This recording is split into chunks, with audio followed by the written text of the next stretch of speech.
liberty, and justice for all.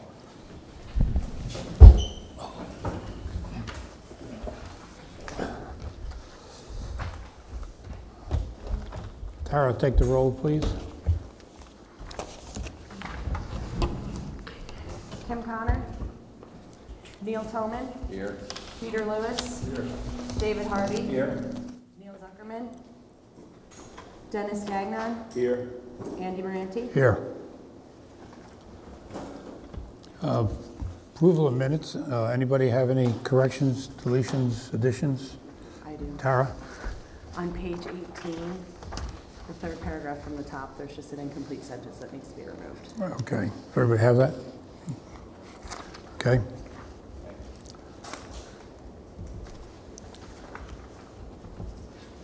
Well, should be a light one tonight, folks. Yeah. Motion to approve the minutes as amended. I'll make a motion. I'll second. All in favor? Aye. Thank you.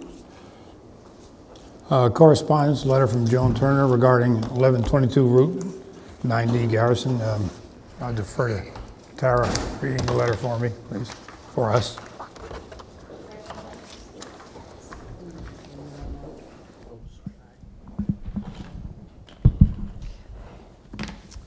Everybody have the letter?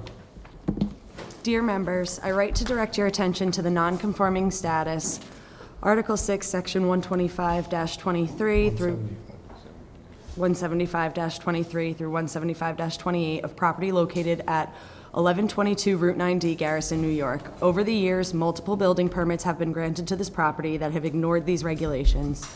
The pre-existing gas station on this site in 1947 and subsequently granted non-conforming status in 1957 under the introduction of the Philipstown zoning code, has morphed into a gas station, full-scale service repair garage, convenience store, and an illegal used car sales lot. Additionally, an awning was installed over the entrance to the store contrary to code regulations. The application before you today seeks once again for a permit for a canopy over the gas pumps and for a limited used car sales. In May 1995, the zoning board denied a building permit for a canopy sought by Sprain Oil, appeal number 545. The files show no other application or approval for a canopy in 2011. The further expansion on this site, and again, another change of use, would be an egregious violation of the Philipstown Code, as well as having a detrimental impact on the health, safety, and welfare of the Garrison community. The Garrison Hamlet Association's detailed letter to the Planning Board, 17 March 2019, outlines the concerns of Garrison residents, particularly those who have suffered the effects of contamination of their water supply in the past. It is essential that the Planning Board pause in their review of 1122 Route 9D's application until the Zoning Board has thoroughly reviewed it and has either granted the variances or denied them according to the zoning code, namely Article 6, Sections 175-23 to 175-28. Thank you for your consideration of these issues. Signed, Joan Turner. Thanks, Tara. We'll get back to that in a minute. We have a return of escrow for someone? No. Okay. Old business, 1122 Route 9D Realty, LLC. Applicant is seeking site plan approval to construct a canopy over the gasoline pumps. The application also seeks to add the accessory use of used car sales. The property is located in an HM Hamlet Mixed-Use District, consists of approximately 1 acre. Is the applicant or his representative here? I'm his representative. Please state your name and... Good evening, Bart Lansky, 28 Ridgeway, Burgess, New York. 0578. I represent applicant. And Can you just use the mic, please? of course. I'm kind of short. It's okay? This a good sound level? Yeah. Okay. So, since we were last in front of you, I know the board had the opportunity to do a walkthrough. I know I've had several conversations with my client, and I listened to the former letter we had from the Hamlet Association. We received a letter from the town's engineer. And so the primary changes are we've adapted the style of the improvements. So the canopy, instead of it being a ACM banded canopy, just kind of straight up and down, is now proposed to be shingled with more of a mansard look to try to adapt to the neighborhood. The front of the building, we're showing a stone veneer to try to, once again, kind of go a little closer to what the neighborhood association was asking for and what I think is more traditional for the neighborhood. I know the schools took great pains to do stone on the front. And so those are the primary changes in the application.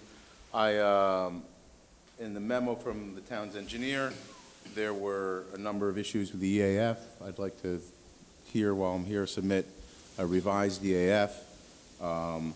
There are a number of comments regarding the plans, and I'd like to kind of review them because some I had a few questions on.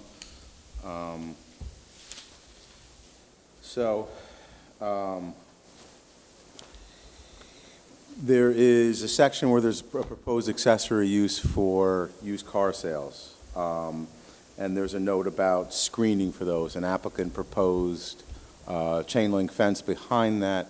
And there was a question of whether or not that was the right way to address that. And so if we can, the applicant's happy to consider plantings behind that versus a chain link fence, if that seems more appropriate. But we'd like some insight as to, as to how the board feels about that. There was a question as to whether or not spill containment was needed below the used car sales. So that area is currently just gravel, and so applicant is willing to put blacktop over in that area and didn't imagine that something else was being asked for, but wanted to have a further understanding of what the board is looking for there. This also, the memo also mentions exterior storage, various equipment, and the screening of those. And there's another section on here which mentions landscape screening. There are some plantings shown on the revised drawing, and I don't know if they address what the town's looking for. They had some cedars along the road there. So I'd like a little bit of guidance about plantings regarding that. And the other primary change, of course, is we've taken the signage off of the canopy and left it white. The majority or managing member of 1122 Route 90 Realty LLC is to my left, Mr. Arafat Ibrahim. Good evening. Good evening. I wanted to reiterate a little bit about what's changed in the gas station industry. Canopies have become a basic requirement. People no longer will stop for gas in general if it's raining or snowing, if there's not a canopy there. The behavior of people has changed. They're a safety feature, so when you're fueling up, there's no snow and ice below you. The lighting is directed downward. Everything's directed downward. And so within the industry, it's considered to be a substantial safety upgrade.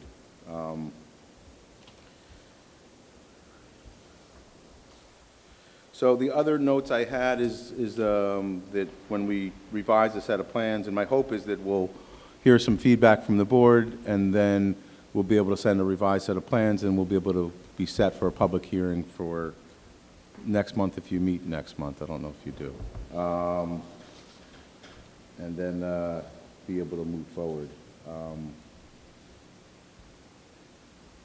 Those are my primary comments. Anything to say, the owner? Ron, comments? The board received a memorandum from my office, I think about a month ago, on the latest plan submission. The project's been before the board since February. A site inspection has been conducted. You've gotten numerous comments, both oral at the site walk as well as written comments from the Hamlet Association. relating to various visual issues, the issue of the canopy, construction, historic concerns, and the things relating to the building itself, and also the prior environmental spill that occurred on the property. We've done research since that was first identified. The spill goes back to 1987. Testing had been done on the site for some extended period, from my understanding up to and terminating in approximately 2009. My contacts or conversations with DEC recently has indicated that their DEC's findings in 2009, based on the results of the monitoring, the latest monitoring that occurred back then, was that no further action was required by the applicant, and they closed the spill file. So I don't know that that's a continuing issue, although the residents clearly raise it as a concern. But from DEC's perspective, there was nothing more they felt necessary from the applicant's perspective to address. A significant issue for the board to deal with is the issue of the accessory use they're proposing to have being used car sales. It's an activity that has occurred on the property in the past. The applicant's been violated by the building department for that reason, and it's now formally come to you as part of this application to hopefully address. They're proposing selling up to 5 used cars, or offering for sale up to 5 used cars that they'd present in the front of the site to the left of the gas pumps. So that's a matter that you need to discuss. The town attorney has discussed it with you in past meetings, and now it's a matter for you to determine if that is an appropriate accessory use for the site. The application has also been referred to county planning because it lies along Route 9D. County planning has reviewed the application and has responded as approved as submitted, so they have no further concerns relative to the project. I don't know if the attorney wishes to discuss the idea of the accessory use, or you have further questions on that matter. Are there any outstanding violations you're aware of? Or Tara, are you aware of any? Yeah, the only one I'm aware of is the idea of the used car sales, which he's attempting to address through this application. As the applicant indicates, the latest plan submittal does address the concerns previously raised over the appearance of the canopy. Used to just be a metal-banded, narrow canopy. It's now designed as a shingled mansard roof, which I'm certain is much more attractive than the metal canopies that you typically see. They've also addressed some attention to the building itself. There's various other site plan issues that we've raised, as well as concerns over the prior EAF that was submitted that apparently are being resubmitted tonight for everyone's review. From a technical point of view, is the canopy requisite for fire suppression? Or is there fire suppression can be installed without a canopy? There's been a change in the New York State Building Code. As of the adoption of the 2015 codes, fire suppression is no longer required in canopies or at the gas pumps. What the gas station lobby group, the reports they produced and sent up to the state, which led to the change in the law, showed that it was more dangerous to have the foam come down than something else. And so there are numerous safety features within every gas station which are now required. Obviously, you have a stop right there. You have pullways on the nozzles, and you have your attendant has to have a stop. There's a lot of safety features, but the chemical suppression is no longer required. And we have an opinion from New York State, and it's been accepted at virtually every building department. So what is on site for fire suppression then? You pullaways, I understand, and manual buttons, but is there anything there that does not require human interference? To if something you get a flame out or something, what is there to fight that on site without a human intervention? I don't believe there's an automatic. There'll be a fire alarm system, but there's not going to be an automatic fire suppression system. And at this station, or I don't believe in any other station now which is renovating or building in Philipstown or the area. Or not New York State is what you're saying. Well, the law changed, the 2015 codes were adopted, I believe, in 2017. And so since that time, when we've built gas stations and renovated gas stations and improved them, the old fire suppression systems have been cut out. And a fire alarm system has been put inside the convenience store, and that's kind of been the process that's been there. I think since this station has not been renovated, I think at the existing pumps, there remains an old fire suppression system.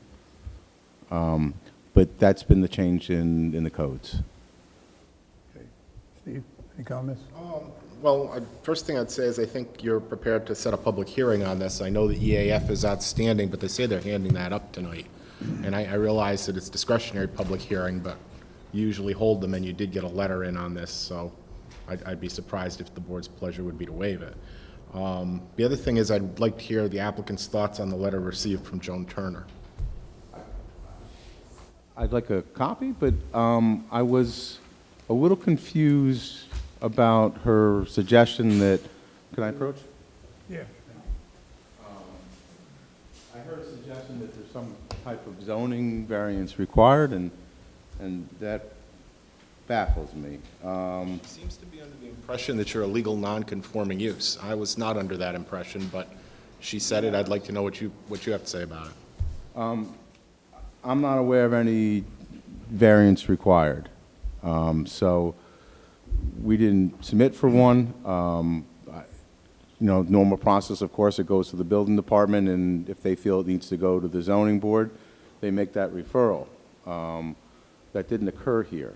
I understand that people want the best for their hamlet, and we're trying to be responsive, particularly on the aesthetic aspects of that. But when I review that other letter, and if I review this in depth, there are certain things that didn't ring true to me. So, but that's, we all have our vantage points. So I don't see any need to go in front of the ZBA.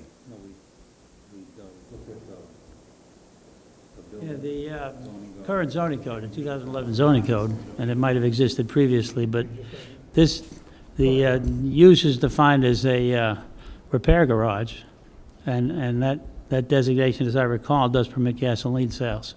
So the idea that it was a permitted use was understood by the board.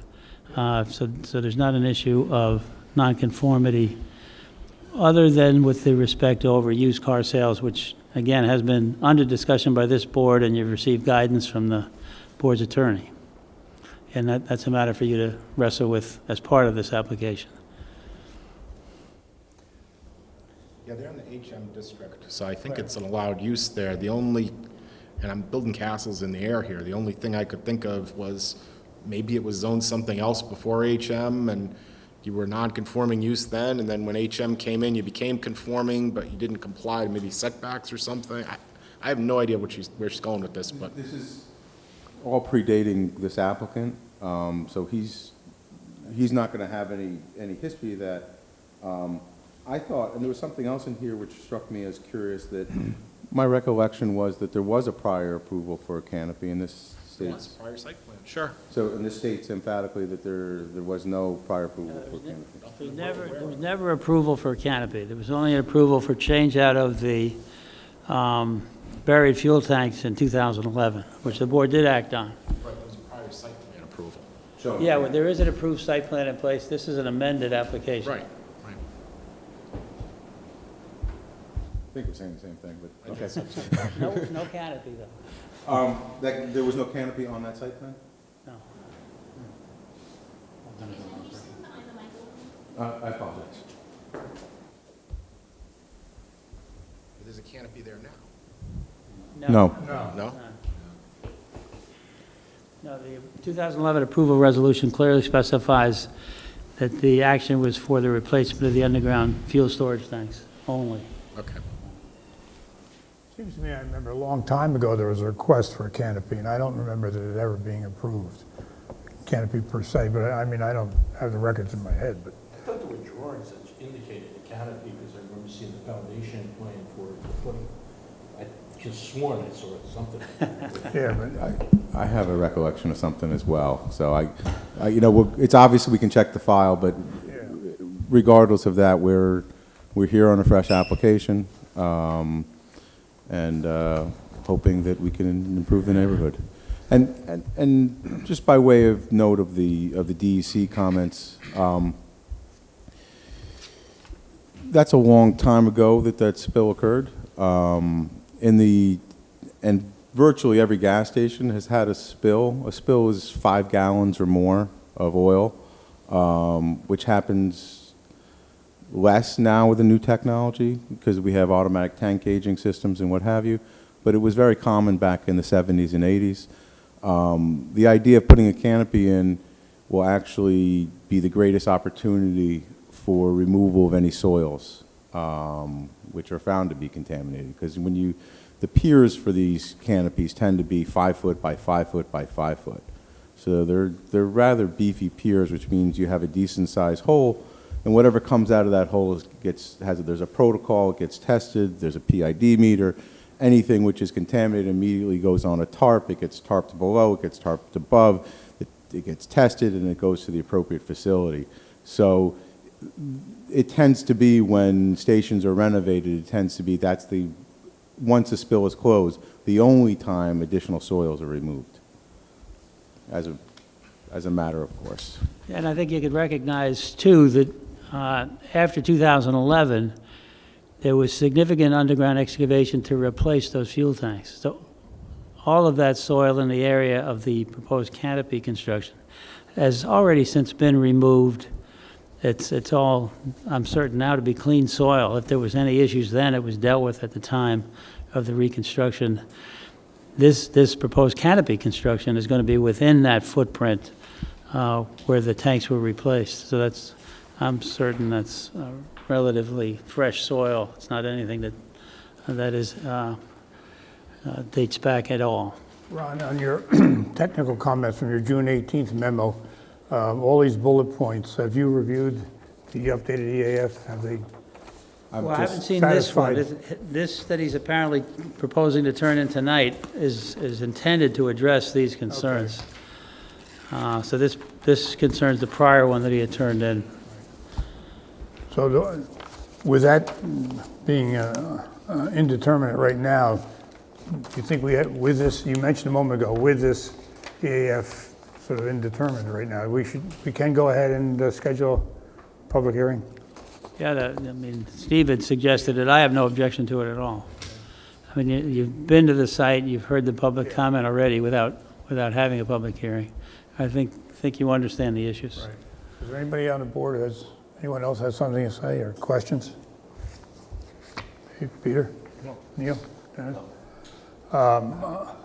Neil, go ahead. How is the pump area lit now at night? Because I can see that people at the public hearing having concerns about the light, coming down from the canopy and what it's going to, Right now, there's a pole with 2 lights, and that's not insufficient. So typically the older style where you have a pole with a couple of lights going down at 45-degree angle, there's a greater arc of light dispersion, and so our foot candles go farther out. When the new lights under the canopy, which are directly down facing, tend to have less light going outside of the footprint.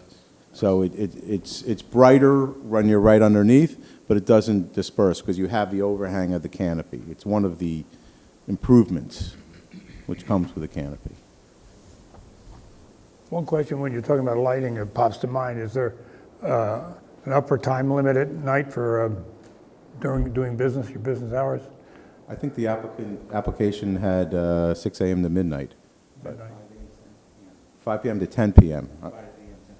5 a.m. to 10 p.m. Will the canopy lights be turned off after 10? Yeah. Okay. If there's no further questions, I'll entertain a motion to set a public hearing. I'll make that motion. All in favor? Oh, second, sorry, thank you. Second, all in favor? Aye. Thank you. That's for the August meeting, right? Yeah, for the August meeting. Ron?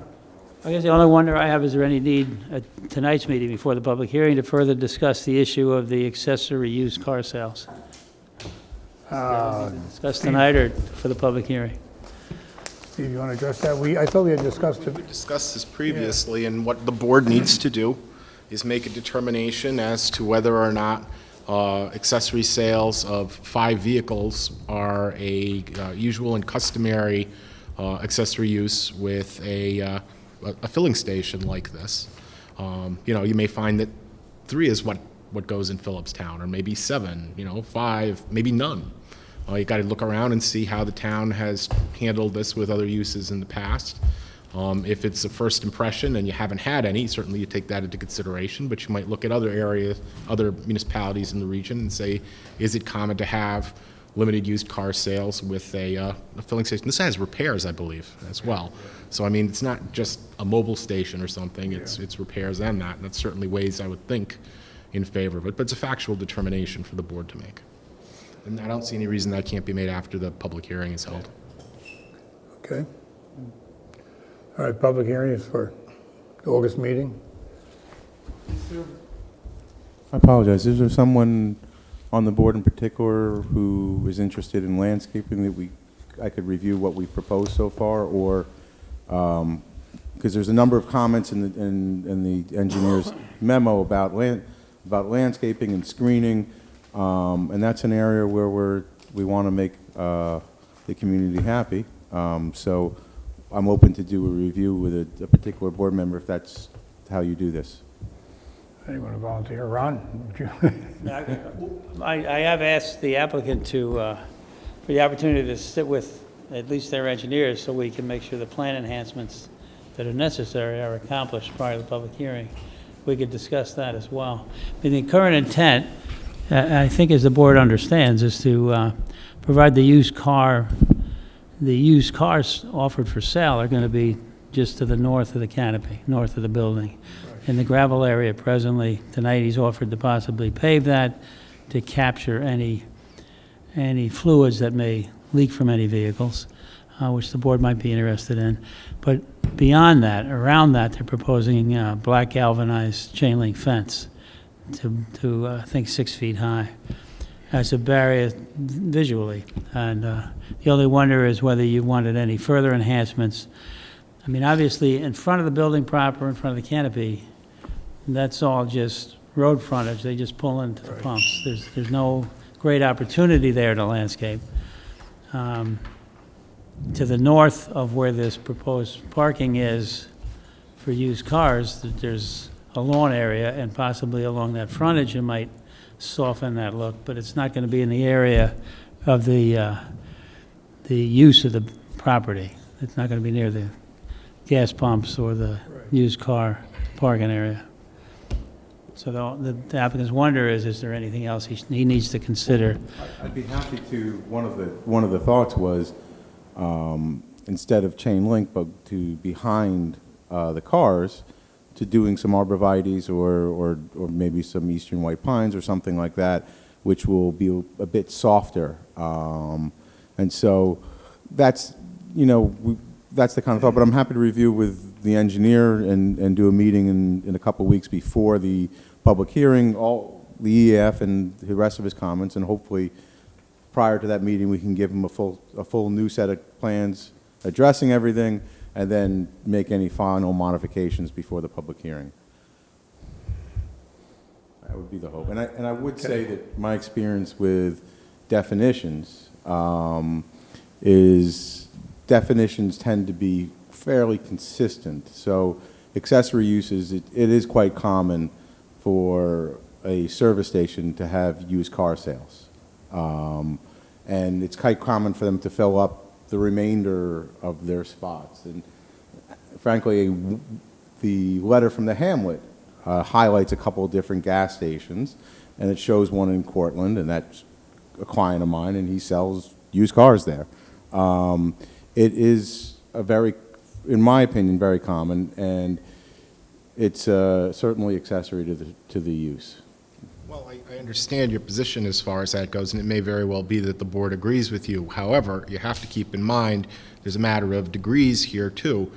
You can't fill every open square foot in your parking lot with used cars. 20 used cars on the lot might, for example, not be a permitted accessory use for a filling station, at least not one of this size. So you might get into the issue of, is it just out and out permitted, or is it permitted on a limited basis? So I understand we're not in the Bronx, and that in the Bronx you have a quarter-acre station, and every inch of it is filled with used cars, or there's not a spot open for anybody, and that's common practice down there. This happens to be an acre parcel. It happens to be a fairly gracious lot, but wanting to be more in harmony with the neighborhood than we are today and not have it look like a big used car lot on 9D, I understand that. But what I'm saying is I would have a difficult time understanding that used cars are an accessory to a service station, because that's something I see on an everyday basis. But and I understand the board's going to make a determination, but I just wanted to add my vantage point on it. Okay, thank you. Just as Steve is telling us to look around and see what we see, both in Philipstown and in surrounding areas, as far as the number of cars, to see what might be consistent. You might want to look for design clues from the hamlet itself, or other service stations. I mean, I can hear the objections to a chain link fence already. You know, I might want to, again, just look for your design clues at other stations in the area, so when it comes up, you'll be able to go back and say, well, look, this is what they have here and here and here, and maybe even do some photoshopping, do some renderings. Yeah. The stone that we've selected is, I wanted to find something which was rounded, which was closer to what's on the Garrison School over there, versus something which is flat and more angular. So, you know, that's the influence we were trying to do. And you don't want to match, but you don't want to feel you're out of harmony. Well, right down the street, you've got Munder, what's the name of that? Munder Skiles. He's got a fence and some borderline around his, see what he's using. Yeah, well, that's why I was thinking that we all use arborvitaes for screening, and that might be less obtrusive than the chain link. Yeah. So that was my thought pattern. But I understand what you're saying. Thank you. Okay, anybody else? Okay, thank you. Thank you.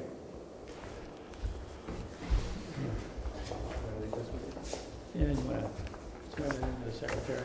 Thanks. Thank you. Good night. Okay, folks, earlier this week I sent an email to Ron and all of you initially asking, Steve, I'm sorry. No resemblance whatsoever. I would hope. We knew who you meant. One has hair and the other. Yeah, it's not that far apart. So I just asked Steve to, I'm not that old. No. no, I know, I got you all, just to give us a rundown on steps, sequencing, and so forth through the next part of the Hudson Reserve process. And Well, I'd be happy to do that. However, and I just throw it open to the board. It's your determination. You're now clearly asking me for confidential legal advice. Do you want to do that in open session, or would you prefer to do that in closed session? I would go with closed.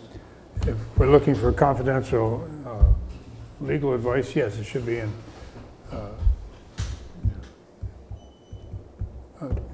executive session, It's but, not really executive, it's closed session. It's Closed confidential session. legal advice. okay.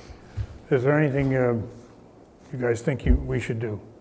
Go that way, or just get a general timeline? Steve, do you have some input on that? I mean, you and I talked about this back and forth in letters. I thought we sort of walked away from closed session. That's up to you guys, Yeah. if you want to or not. If you want to go into closed session, which is common for confidential legal advice, then somebody would have to make a motion, someone would have to second it, you'd have to vote in favor of it, and then you close down the meeting. Anyone? Well, the Motion? open portion of the meeting. Anyone to that motion? But if you want to talk about it in open, I'll talk about it in the open. I hear no motion, so let's just talk what we can in open session. As you like. And I have provided you with 2 documents. One is the secret cookbook. And the secret cookbook is put out by the New York State Department of Environmental Conservation. And I guess, I don't mean to be flip about this, but I mean, the closest thing I would compare it to, I mean, you're all of an age, so maybe you remember Arthur, was it Arthur Miller, the dance? You had the footprints on a page, it would show you how to do the tango or the foxtrot or what have you. Well, that's pretty much what the secret cookbook is. If you have any procedural questions about secret in general, I'll get to the Hudson Highland Reserve where we are on that in just a second. This document will tell you what the next step is, and it has all the timelines laid out, and you know, just a very brief general statement of what is done at each step along the way in the secret process. And where we are now in the secret process in regard to the Hudson Highland Reserve matter is that the public comment period on the DEIS has been completed, and the FEIS, the final environmental impact statement, is now being prepared. Now, the final environmental impact statement is technically the board's document. Notwithstanding that, it's not absolutely required, but you certainly have to give the option to the applicant to prepare it for you. And I've never seen it that the applicant did not prepare it and threw it upon the board to. And what happens is you have your DEIS, which identifies and addresses, at least as a preliminary matter, all the identified potential significant adverse environmental impacts of the project. And the FEIS is going to list all of the comments and comment letters and memos that were submitted. And it is going to address, in a substantive manner, each of those comments. Now, it may not be everyone individually. They will very likely be grouped. This is regard to water. These are concerns in regard to visual impacts. These are, and they're going to, in the FEIS,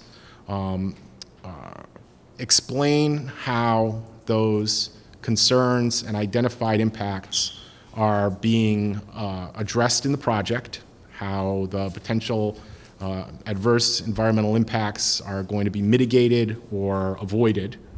And once that's done and you have a complete thing, and you'll be able to review the FEIS and determine whether you're satisfied with the explanation given for each and every comment that was provided. Now, you don't have to address non-substantive comments. If it's just, I'm against the project, there's no need for that to be addressed. Or if there's a typo on page 4, you should have 2 commas or whatever. That doesn't need to be addressed. But any substantive comment does need to be addressed. So what's going to happen is the applicant is going to put together, I think the first step, and they were a little muddled as to exactly which way they were going to go with this, but they're going to put together a list of all the comments they consider to be substantive. So everybody who submitted something, there's going to be their name, and I think they're trying to put together what the nature of them was. But if nothing else, there'll be a list of everybody who they consider to be a substantive comment, and that will be submitted to this board, and you will have to make a determination as to whether they missed somebody or something that they didn't consider substantive. You do consider substantive, and you want to see addressed, and you're going to approve that list. Now, it's possible that they're going to go further than that and have a complete draft FEIS submitted to you. I'm not sure where they left off on that. But at next month's meeting, I anticipate you are going to have a draft FEIS, or at least a portion of it, to review. Now, in this other document I've given you, this is all excerpts from the secret handbook. Okay, I've taken it verbatim. I literally just blocked it, copied it, and put it in here. So this isn't Steve Gaba talking. This is actually the DEC's secret handbook. And the first thing that I did, actually, well, I should take a step back. I took a quote from a case that the town was involved in, the Dirt Road Association versus the town of Philipstown, just to kind of give you some perspective. And what the quote says is, The primary purpose of the State Environmental Quality Review Act is to interject environmental considerations directly into governmental decision-making, ensuring that agency decision-makers, enlightened by public comment where appropriate, will identify and focus attention on any environmental impact of the proposed action, that they will balance those consequences against relevant social and economic considerations, minimize adverse environmental effects to the maximum extent practicable, and then articulate bases for their choices. That's a mouthful, but basically what they're saying is, you know how when you approve a site plan or a subdivision, your code has a list of criteria for you to go through in order to grant that approval. And if the criteria is met, you grant the approval, and if it's not met, then you deny the approval, or you make modifications so that the project can meet the criteria, impose conditions or what have you. Well, what SECRA does is it grafts onto those local authorized permitting regulations an additional criteria. And the additional criteria for every approval you grant is that the project cannot have potential significant adverse environmental impacts, or if it does, they're going to be mitigated to the maximum extent practicable. Those are kind of amorphous terms. There's a lot of discretion and a lot of fact-specific determinations involved in seeing to it that that criteria is met. But when you go through SECRA review, that's basically what you're doing. You're saying, all right, here's all the other criteria you have to meet to get this permit, and in addition to that, you have to pass muster under SECRA. And if you don't pass muster under SECRA, just as you would deny it if any of these other criteria weren't met, so too you would deny it if SECRA is not satisfied, okay? Now, just to kind of go with the SECRA cookbook here, these are some quotes from the SECRA handbook regarding the timelines involved in SECRA. And what it says in a nutshell is that a lot of time frames, minimum and maximum, are prescribed. But with one exception, and it's not, I mean, that boat sailed as far as this application goes, we're past that. They're not mandatory. If you miss the timeline prescribed, nothing happens, okay? There is, like I said, the one exception when you have made a positive declaration and you're required to approve a final scope. If you don't approve the final scope within the time prescribed, then the applicant is free to use the draft scope in the DEIS, but we timely approved the scope, so that's not an issue here. Now, why should you comply with the timelines? First off, I mean, it's unlikely, but it's possible. If you do not comply with the timelines, the applicant could bring an Article 78 proceeding against you, requiring you to take action because you're over the time limit that has occurred.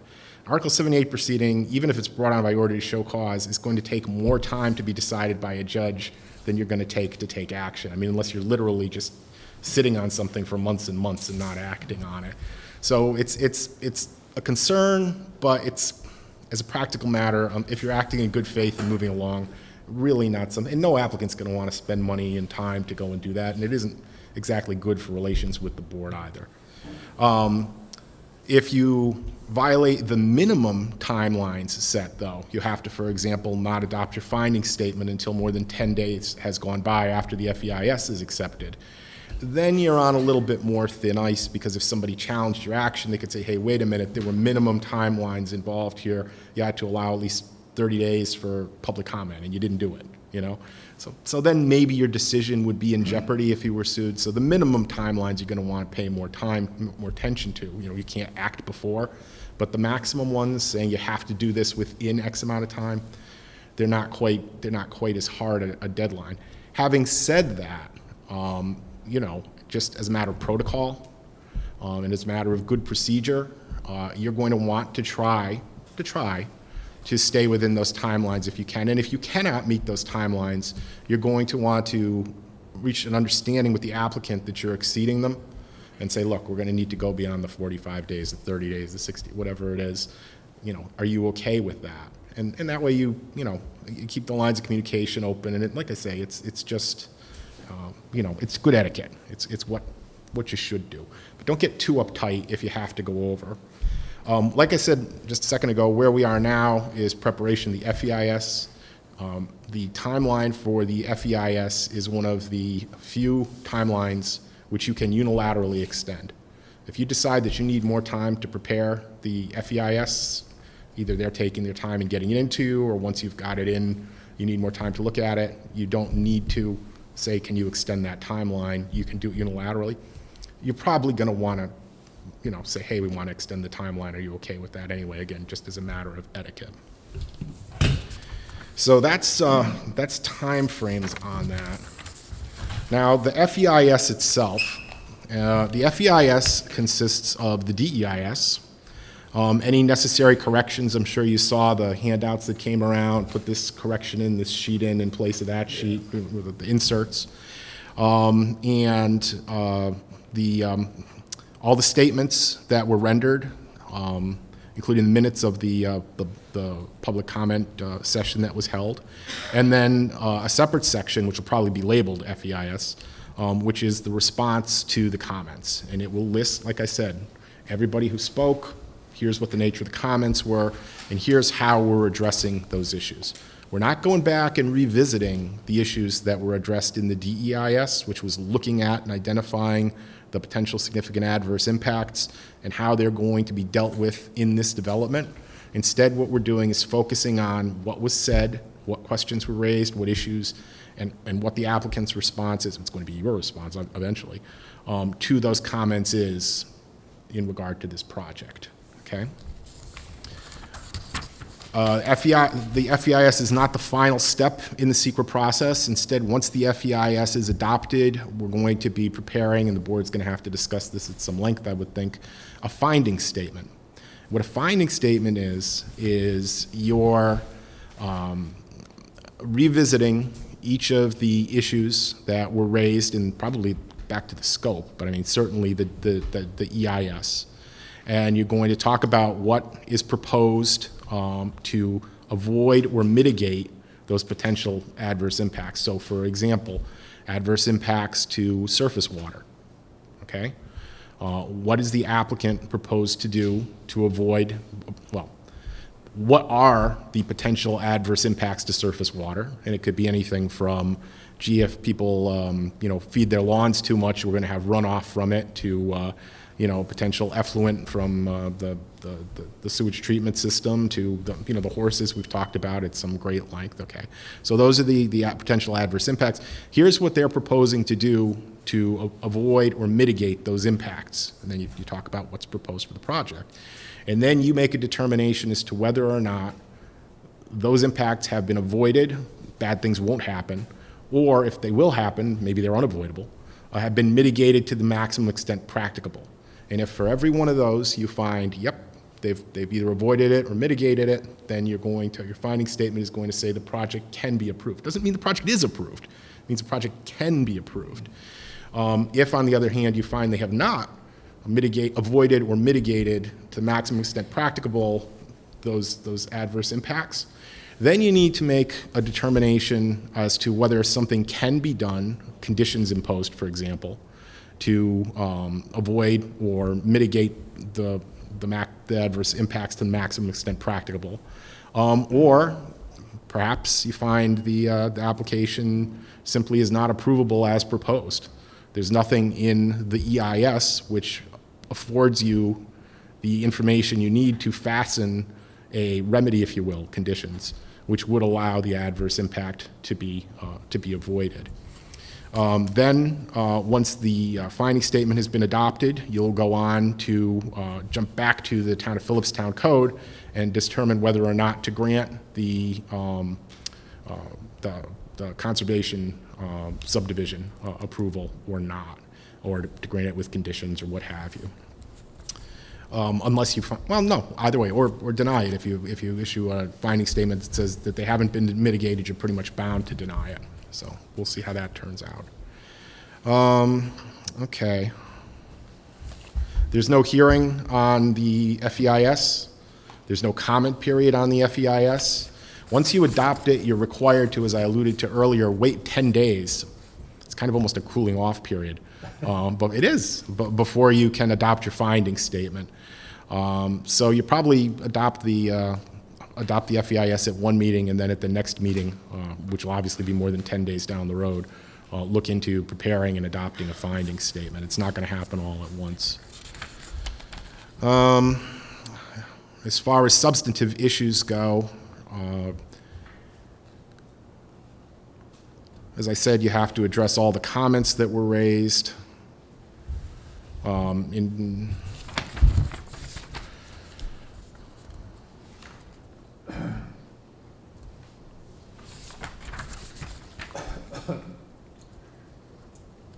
Well, the handbook talks about what mitigation is. I mean, I think you all have some sort of idea about that. It's not a cut and dried term as far as mitigating adverse environmental impacts to the maximum extent practicable.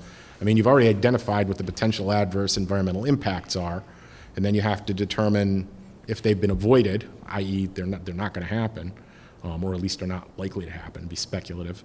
And then if they haven't been, you're going to have to look into this balancing that the SEQRA regs talk about of the magnitude of the impact and what it would take as far as costs or changes to the project in order to mitigate it. If it's a potential significant impact, but it's not going to have a large overall effect on the town, or it's not going to have a large effect on a lot of people, then to require a huge expenditure or a major change to the project probably wouldn't be mitigating it to the maximum extent practicable.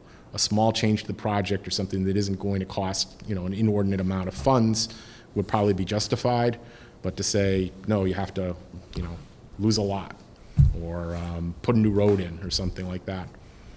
Although if it was a very large impact, something of large magnitude affecting a lot of people, you might be justified in saying you have to lose a lot or you have to put a road in. It's a fact-specific weighing and balancing thing. I'm sorry that I can't be more specific than that, but that's just the way the regulations are drafted. Well, they're meant to give those some flexibility, aren't they? I mean, They are. They absolutely are.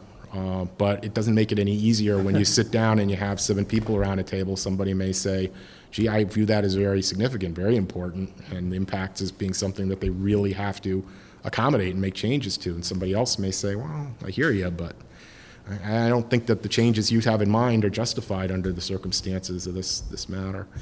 I would just point out that not all impacts do need to be mitigated if you have an unavoidable impact. For example, you're building a building, the grass under the building is going to be no more. You can't mitigate it. I mean, it's just, that's all there is to it. It's part of the project, and to say, don't build the building and that's going to mitigate it to the extent practicable would just be unreasonable. And I gotta say, the one word that's always sort of confounded me since we first started is the term practicable. well, some people, I've been in front of some other boards where they say practicable, that's nonsense. They have to mitigate it to the maximum extent possible. I'm like, oh, possible is an awful lot. I mean, you can do almost anything if you put enough money and effort into it.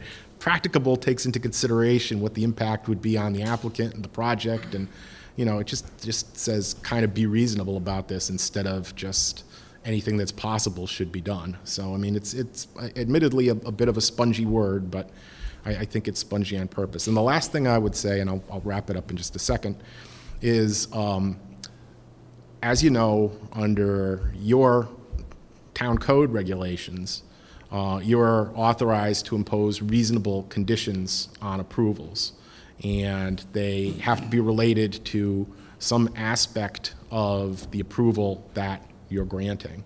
So site plan would have to be related to items that are on the property and that are affected by it. SEQRA goes beyond that. SEQRA authorizes you to impose conditions if they're justified as necessary to avoid or mitigate to the maximum extent practical adverse environmental impacts.